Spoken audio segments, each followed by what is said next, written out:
మనం చూసుకున్నట్టయితే ఏదైతే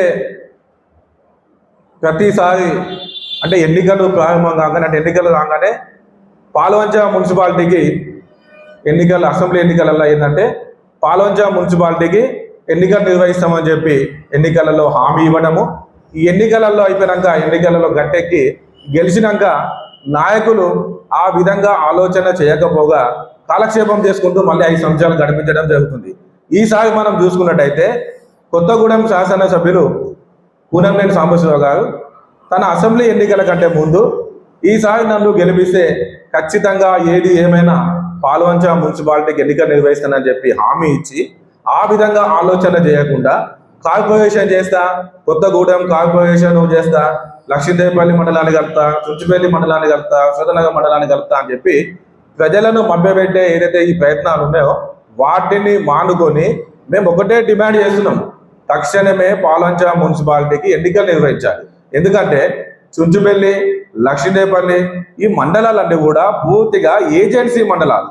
ఈ మండలాలలో కొన్ని గ్రామాలను తీసుకొచ్చి దీంట్లో విలీనం చేస్తామంటే అసలు అది ఆ విలీనం జరగాలంటే రాజ్యాంగ సవరణ జరగాలి, పార్లమెంట్లో చట్టం కావాలి. కానీ అవేమీ లేకుండా నేను రాత్రికి రాత్రి ఎన్నికలు పెడతా అనే ఆలోచన ఏదైతే ఉందో ప్రజలను మభ్యపెట్టే ప్రయత్నాలని మానుకోవాలని చెప్పి ఈ సందర్భంగా నేను హితవు పలుకుతున్నాను. ఏదైతే పాల్వంచ మున్సిపాలిటీకి కొన్ని కోట్ల రూపాయల ఆదాయం వస్తున్నటువంటి ఈ మున్సిపాలిటీలో కనీసము చెత్త డంపింగ్ యార్డు చేసుకోవడానికి డంపింగ్ యార్డు లేనటువంటి దౌర్భాగ్యకరమైన పరిస్థితిలో పాల్వంచ మున్సిపాలిటీ ఉంది. ఒక డంపింగ్ యార్డు ఏర్పాటు చేయండి. ఆ డంపింగ్ యార్డు పోతే అక్కడ నుంచి వచ్చే దుర్వాసన వల్ల ఆ చుట్టుపక్కల ప్రజలు మేము నానా ఇబ్బందులు పడుతున్నామని చెప్పి ఏదైతే ఈ స్వచ్ఛ భారత్ డ్రైవర్లు ప్రేపర్లు అక్కడ డంపింగ్ చేయడానికి పోతుంటే అక్కడ గొడవలు జరుగుతున్నాయి.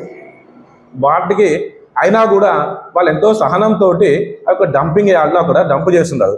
వాళ్ళకి కొత్తగూడెము, ఇల్లెందు, మనుగూరు మున్సిపాలిటీలలో జీతాలు ఇస్తున్నారు, కానీ కనీసం ఈ పాల్వంచలో స్వచ్ఛ భారత్ డ్రైవర్లకు కానీ హెల్పర్లకు కానీ జీతాలు ఇవ్వలేనటువంటి దౌర్భాగ్యకరమైన పరిస్థితిలో ఉన్నది.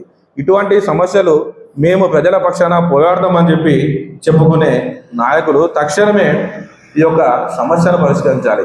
అదే రకంగా మనం చూసుకున్నట్టయితే లక్షల రూపాయల నిధులను వెచ్చించి రోడ్లు అని చెప్పి నానా హంగామా చేసుకుంటా రోడ్లను వేస్తున్నారు, కానీ వాటి పక్కన ఉన్నటువంటి సైడ్ డ్రైనేజీలను మర్చిపోతున్నారు.